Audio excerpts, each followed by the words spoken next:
Le Seigneur soit avec vous et avec votre esprit. Proclamation de la bonne nouvelle de Jésus-Christ selon saint Marc, chapitre 4, versets 35 à 41.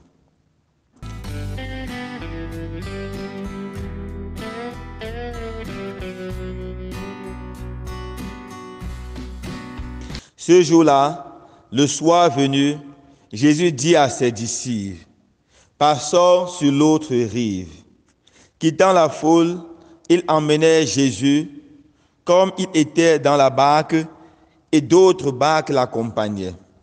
Suivant une violente tempête, les vagues se jetaient sur la barque, si bien que déjà elle se remplissait. Lui dormait sur le coussin à l'arrière.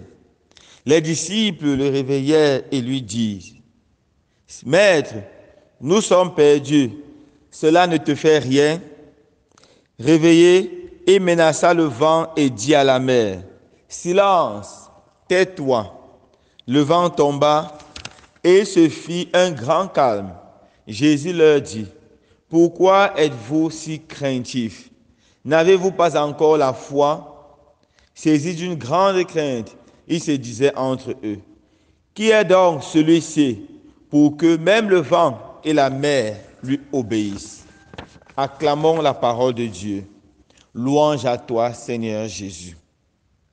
Chers frères et sœurs bien-aimés, dans l'évangile de ce jour, saint Marc nous raconte une scène très belle.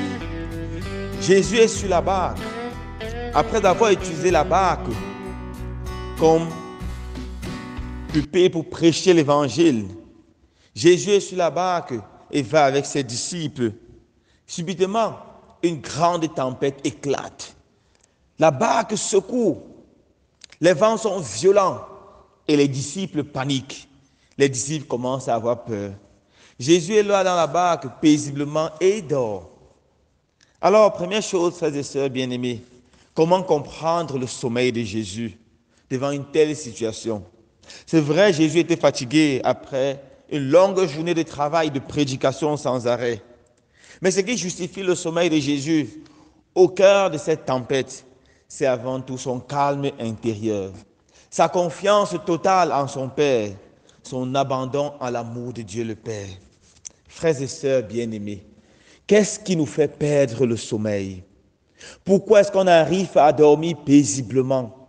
Est-ce que c'est toutes les tempêtes qui sont dans nos cœurs, toutes les tempêtes qui sont dans nos vies, toutes nos peurs qui nous font perdre le sommeil? Et cette perte de sommeil détruit notre santé et finalement nous devenons malades et la situation devient pire. Nous devons, à l'exemple de Jésus, savoir abandonner tout aux mains de Dieu. La prière du soir dans la vie du chrétien est une merveille. Nous devons apprendre à nous coucher en Jésus. Après avoir fini tout ce que nous avons fait dans la journée, nous devons achever notre journée en nous tournant vers le Seigneur, en lui remettant tous nos soucis, tous nos fardeaux, toutes nos craintes. Et là, nous allons dormir en paix.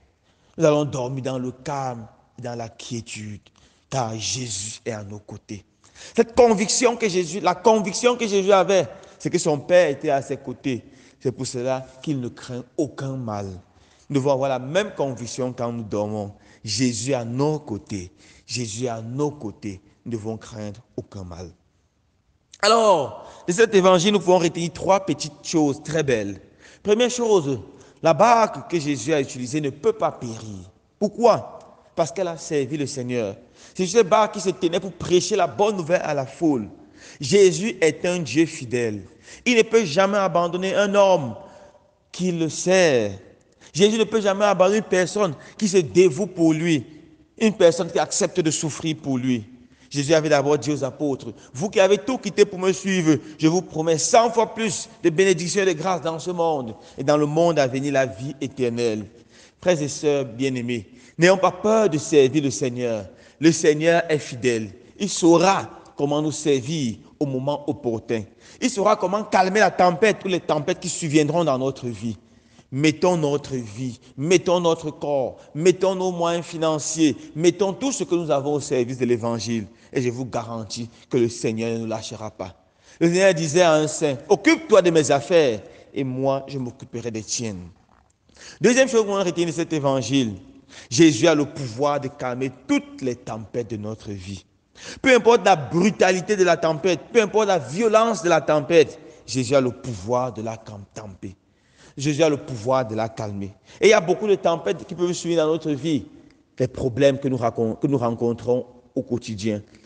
Le chômage, la peur de l'avenir, la maladie, l'insécurité et finalement la mort. Que ce soit la mort d'un être cher ou notre propre mort. Il n'y a rien qui détruit et qui blesse, qui traumatise comme la mort. Surtout les morts subites, des morts par accident, comme nous voyons de plus en plus dans notre pays. Des morts qui traumatisent, qui déstabilisent.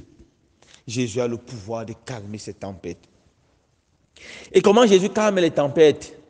En nous montrant, en nous faisant naître l'espoir. En faisant naître l'espoir dans nos cœurs et dans nos vies. Je me rappelle cette belle histoire. L'histoire d'un jardinier qui travaillait pour un monsieur très grand et très riche.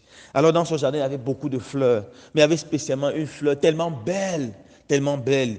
Il aimait tellement cette fleur et il donnait tous les soins possibles à cette fleur. Chaque jour, il arrosait avec délicatesse, il prenait soin de cette fleur. Et un matin, il arrive pour s'occuper de ces fleurs et il se rend compte que la jolie fleur avait disparu. Et il était très énervé. Il commence à crier, mais qui a touché cette fleur? Mais qui a touché cette fleur? C'est alors qu'il voit le propriétaire du jardin arriver. Et il dit au propriétaire du jardin son mécontentement. La belle fleur qui était celle de la joie de mon jardin, je ne la vois plus. Et le propriétaire lui dit, je l'ai cueillie hier pour orner mon salon. Je l'ai cueillie hier pour orner mon salon. Souvent, nous avons un être cher que nous aimons, que nous chérissons.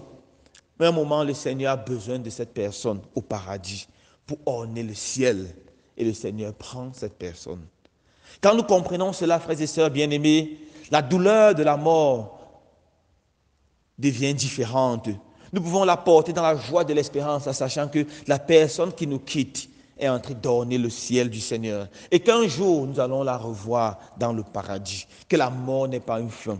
Et la tempête de notre douleur commence à se calmer.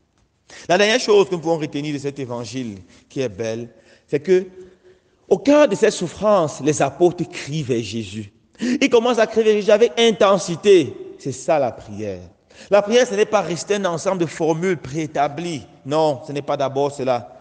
Le pape le dit avec beaucoup de beauté dans son livre, la force de la prière.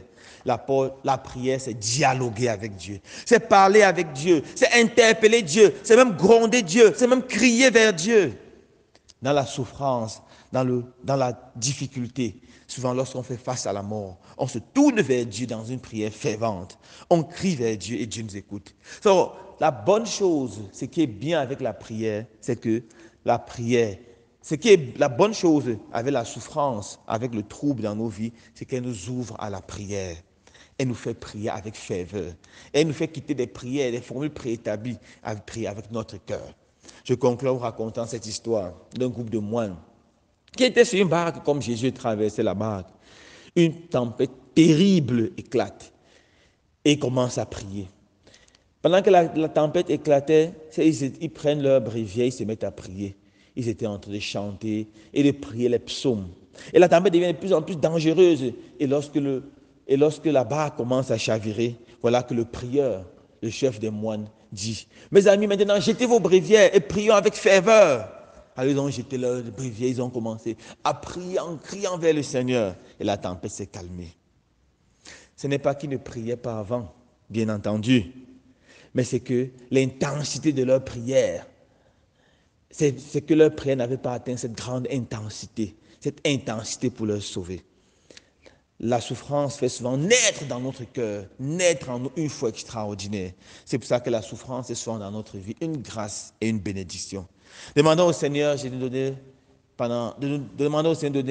la grâce de nous tourner toujours vers lui, spécialement quand nous traversons des moments de tempête, des moments de trouble et des moments de difficulté.